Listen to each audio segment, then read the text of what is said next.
Place, Georgetown. Find us online at www.thelightroom.ky or call 938-HEAL.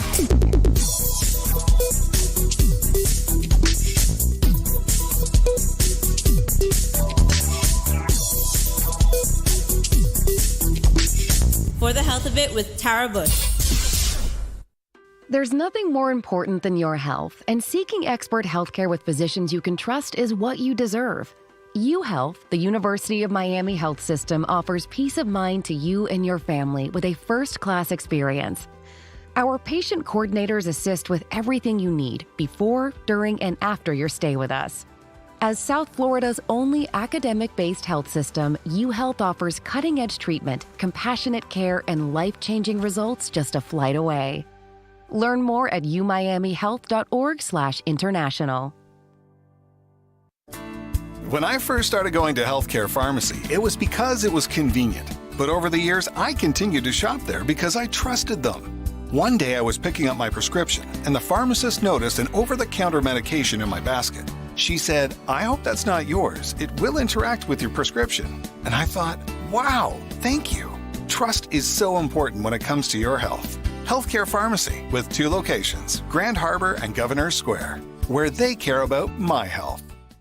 Hello and welcome to For the Health of It. Today I'll be interviewing Rachel FARRINGTON. She's a therapist, counselor at Infinite Mind Care. Hello and welcome to For the Health of It, Rachel. Hi, Tara. Thank you so much for having me today. It's a pleasure. Could you introduce and tell the audience what you do at Infinite Mind Care? Of course. So at Infinite Mind Care, I am a marriage and family therapist and associate neurofeedback provider. So I work with individuals, couples, families, as well as doing neurofeedback. Sometimes that's on its own, and sometimes that is with my individual clients as well. ADHD, depression, anxiety, a range of things, which I'm sure we will get into soon. Okay. In fact, our show today is an emphasis on neurofeedback. So what is neurofeedback? How does it help with mental health? So in simple terms, neurofeedback is like a workout for your brain. We are exercising specific functions to create healthier patterns of electrical activity. Neurofeedback is non-invasive, and it's a way that we can strengthen neural pathways that are related to focus, relaxation, and emotional regulation. And when you consistently train, you're enhancing your mental fitness, and you're able to achieve better cognitive and emotional performance, which in turn helps to reduce our mental health symptoms. Okay, so it's not like you're not hooked up to microbes and it's zapping you. Like you're going to make a bad choice, which, it's not electric shock. No, not at all. But that is what a lot of people think. And I get it. I understand that. So there's a big misconception that there are electrical currents passing through the brain or you're being shocked, but that's not the case at all. Neurofeedback has minimal side effects, and it's safe for most people, including pregnant mothers. Is it good for addiction problems, or is it you stay away from that? Is it one thing it's better on than others, or is it just a whole host? No, it's really a whole host of things, because we are looking at training the entire brain. For the most part, we're training the organ, your actual brain. So we're touching on, it could be anxiety, depression, PTSD, sleep issues, ADHD, concussions, memory, pain, learning disabilities, addiction, autism. There is a range of things that neurofeedback can help with. How can neurofeedback help break down unhealthy patterns of thinking or behaviors? Neurofeedback does this by training the brain to be in an optimal, relaxed state. And this allows the brain to be in the best state to learn and build new patterns of thinking and implementing new habits. So, for example, the most feedback I get from clients is that I feel more relaxed, I have less anxiety, I'm less irritable, and in the moment, I'm better able to make changes. So let's say somebody is doing neurofeedback and they're also in therapy, and they have, everybody gets homework from therapy. You're better able to practice those new coping skills, your homework that you're getting from your therapist, that helps you to regulate your anger, better decision making. So we're basically putting your brain into that relaxed state so you have more access to your prefrontals, which is where our decision making comes from. Okay. Can the neurofeedback actually rewire the brain to form healthier patterns? And how long does that take? So yes, it absolutely can do this. And this can be more accurately measured with brain maps. So we can do brain maps, which take images of the brain and it compares it to a database with other brain maps. And it gives you a comparison of a healthy brain with your age and gender. And then it gives you a whole range of what could be going on with your prefrontals, your parietal lobe, your temporal lobes. And after completing your training sessions, you do another brain map and you can see the changes that were made. As for how long it takes, it can vary. It's pretty standard to go 2 to 3 times a week for about 4 months. And some people may come for top-up sessions maybe once a year. But if somebody has more severe mental health or other health issues, they might need longer-term care. So every brain is different, but combining neurofeedback with psychotherapy, it can help strengthen the results and provide more lasting change. You said brain mapping before. Is this something that you typically do? Do you do it in-house or do you go out to another medical facility? How does it work? So we can do brain maps at Infinite Mind Care. You have the option of doing the brain map and getting all of that information. Sometimes it's very helpful and needed to do the brain map, and in some cases it's not totally necessary. It really depends on the individual and their needs. Are there any specific patterns that neurofeedback targets to help people make lasting changes, or is every brain, again, different? So, yes. More so, every brain is different, but each person has a specific protocol that we work with. So if somebody's impacted by developmental trauma, we might target the parietal area of the brain. Or if somebody is struggling with instabilities like migraines or vertigo, we might switch to interhemispheric training. Or if there's ADHD, we might focus on the left prefrontal. So we do a comprehensive evaluation, and we're able to clinically decide what regions of the brain that we want to target, since we know what patterns of dysregulation in the brain waves create the conditions that people may be coming to us for. So we have a pretty good idea of, depending on what's going on, where we're going to train. So is this done, neurofeedback works better with cognitive behavior therapy, or is it done on its own? They can definitely be used together, or they can be used separately. Really, the biggest difference is that CBT is psychotherapy and neurofeedback doesn't have a talk therapy component to it. So neurofeedback is training the brain, which means we're rewiring the brain, and then talk therapy is related to the mind, whereas neurofeedback is more related to the organ, the brain. Okay, this might be a good time to kind of explain, like when you come into a session, explain to the audience how it kind of works. Because I know when we go and do CBT, we just sit down and unload to our therapist, right? But with neurofeedback, what do you do and how does it, we kind of explain how it works, but what do they do to, make it work, so to speak? Yeah, of course. So, a typical session, you come in, you do the assessment process, which is where we're gathering all the information, creating the treatment plan. But when it comes to actually doing the neurofeedback, we have an EEG, and we are strategically placing electrodes on different areas of the brain and allowing us to monitor the brain's activity in real time. Through this monitoring, your brain is being nudged to self-regulate and relax, which is an important part for optimal brain function. And this process helps your brain identify areas of deficiency and then trains the brain to become more adaptable and efficient. I can go into, we place the electrodes on your scalp. You're looking at a screen. We're getting you into a state of relaxation. And this is where the quote unquote exercise is happening.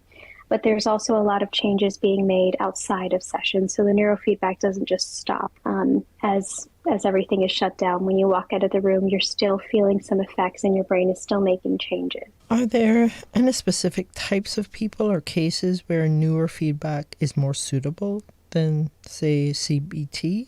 I would say that neurofeedback can work really well for people who don't want to sit down and talk about their problems. Neurofeedback can alter the brain chemistry in a non-medication way. And it helps without the person having to dive deep into past traumas that may be really painful, things that they're not ready or don't want to talk about yet. So in a case like that, it could be beneficial to maybe start off with the neurofeedback and then, see where that takes you. But it's good for people who struggle with verbalizing their thoughts and feelings because it doesn't require extensive talking. Rachel, is neurofeedback safe for everyone? Neurofeedback is pretty much safe for everyone with minimal side effects.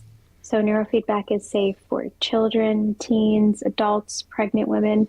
There are even neurofeedback providers that work on infants as young as 6 months old.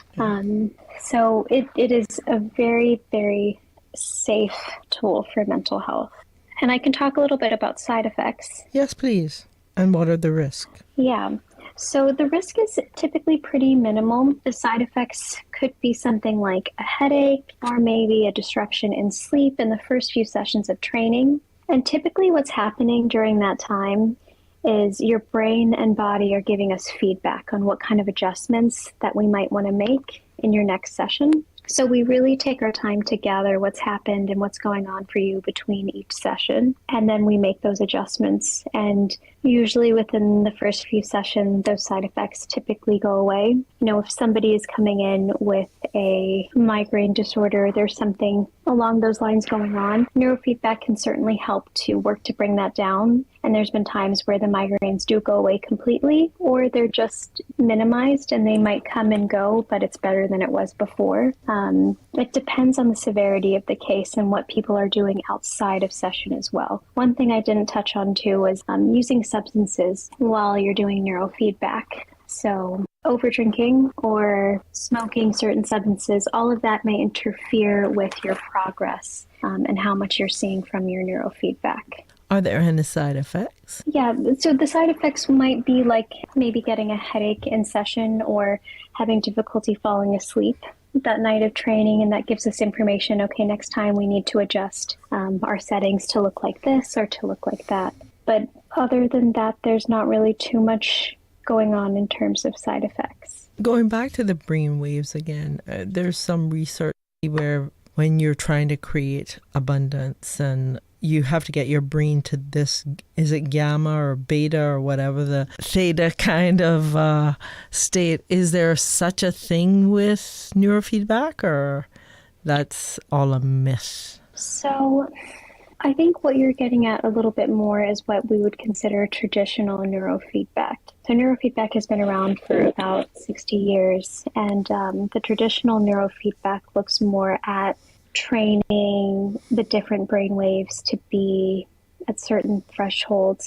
And that might be a little bit more about what you're getting at. But with what we're doing, specifically with the ILF, infralow frequencies Othmer method, that is more so looking at it at the neuronal level. And we're getting the brain to be in a state of relaxation, so neurons are firing as they should. We're kind of giving it that right environment for it to do what it needs to do. Can you give a, for instance, like an example where you've had great success without sharing your client's name, of course? We had a few cases with some really good success. Trying to think if there's something in the last year that really sticks out. I've had recently some success with a teen who was really struggling in school, had to drop out, go into homeschool, a lot of depression, a lot of anxiety. And after about 6 months of doing neurofeedback, and they also did some talk therapy on the side as well, but they were able to get back in school and start socializing again, leaving their house, which was a massive, massive win for them. I've also had people with PTSD.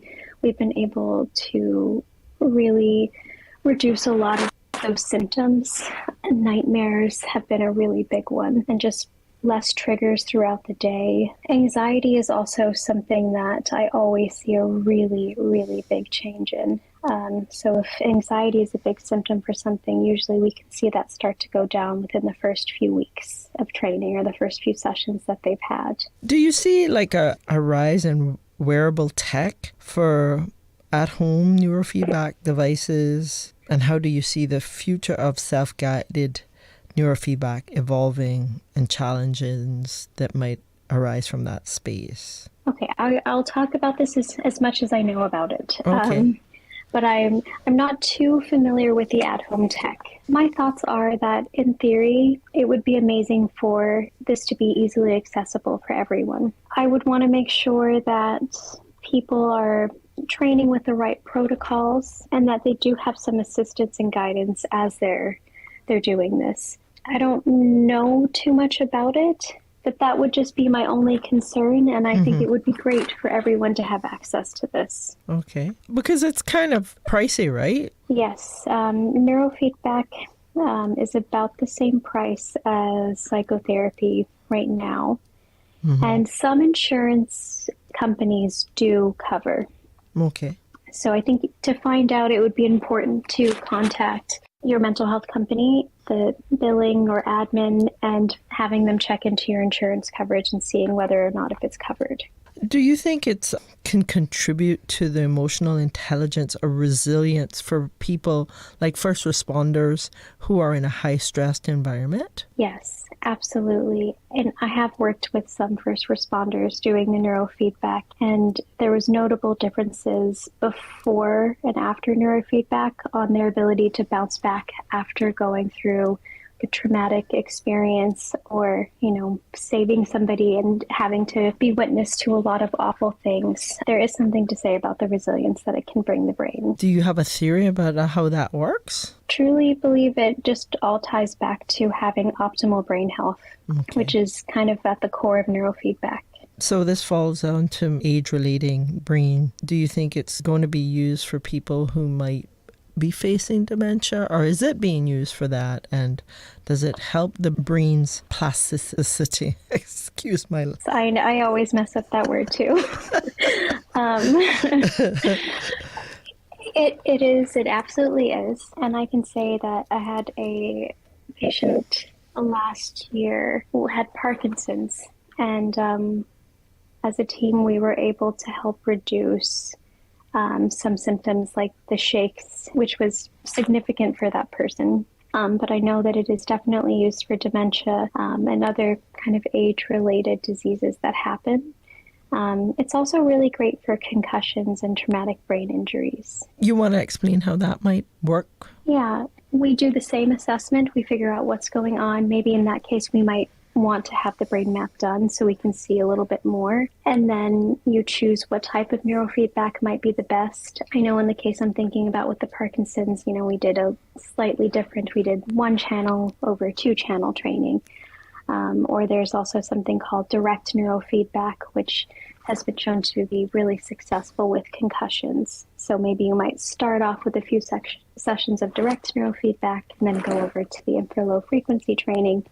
It's all a tailored treatment plan to that person. In the realm of education, do you see neurofeedback as a tool for revolutionizing how students learn or can manage cognitive overload? If you're a university student, and that can be just so daunting, especially that first year and then that last year, you're just all the time. Yes. Yes, absolutely. When I first found out about neurofeedback, I had already, and I was like, wow, I really wish I would have had this back then because it would have saved me a lot. So yes, I really think that it could significantly help people who are at the university level or high school or even primary school or middle school, particularly, kids who are struggling with learning disabilities or other diagnosis that prevents them from sitting down and paying attention for 8 hours a day, or kids with test-taking anxiety. Okay.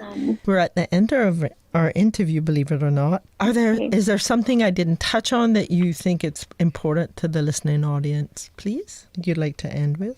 I think if you are interested in neurofeedback and you want to find out more, feel free to contact Infinite Mind Care and try to set up a call with us. We can answer all of your questions. Just know that it's, minimal risk and it's pretty much safe for everyone to try out. But if you have questions, just go ahead and reach out and you can talk to a clinician about it. I'm more than happy to sit down and have phone calls or to meet in person with people who would like to know more. Well, thank you so much. Rachel, could you tell people how they can reach you? Yes. Okay, so you can reach me directly by sending me an email at Rachel, Rachel, at infiniteMindCare.com. The telephone number is 345-926-0882. Thank you so much, Rachel. You've been listening to me interview Rachel Farrington. She is a therapist at Infinite Mind Care, and we've been talking about neurofeedback for the health of it, moving you to the life you want. If you or your loved one is facing cancer, only Sylvester will stand firmly by your side at every step, from diagnosis through survivorship, providing you and your family peace of mind and assisting with everything you need before, during, and after your stay with us. Sylvester Comprehensive Cancer Center is South Florida's only NCI-designated cancer center and specializes in treating the most complex cancer cases. Your first-class cancer care is just a flight away. Learn more at sylvester.org. When I first started going to Healthcare Pharmacy, it was because it was convenient. But over the years, I continued to shop there because I trusted them. One day I was picking up my prescription, and the pharmacist noticed an over-the-counter medication in my basket. She said, "I hope that's not yours. It will interact with your prescription." And I thought, wow, thank you. Trust is so important when it comes to your health.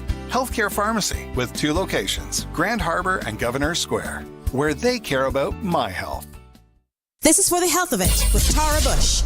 Brought to you by the Health Services Authority. Caring people, quality service. Visit hsa.ky.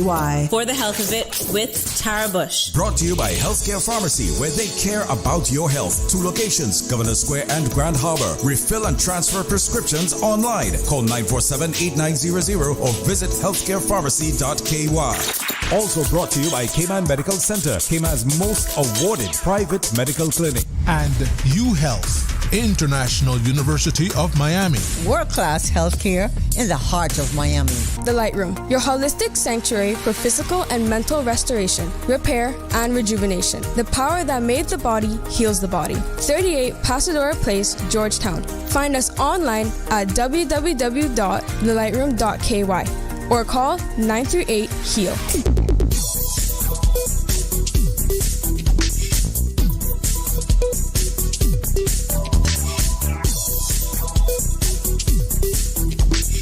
For the Health of It with Tara Bush. We are Radio Cayman. Covering Cayman Brac, Little Cayman, and Grand Cayman. 1 in a million. Follow Radio Social Cayman media, X, formerly Twitter, Facebook, Instagram. Interact with our talk shows on YouTube. Download our official Radio Cayman app, or you can log on to our website, www.radiocayman.gov.ky. You can also add us to WhatsApp on 925-3261. All the latest information, breaking news, community events, and more. Radio Cayman.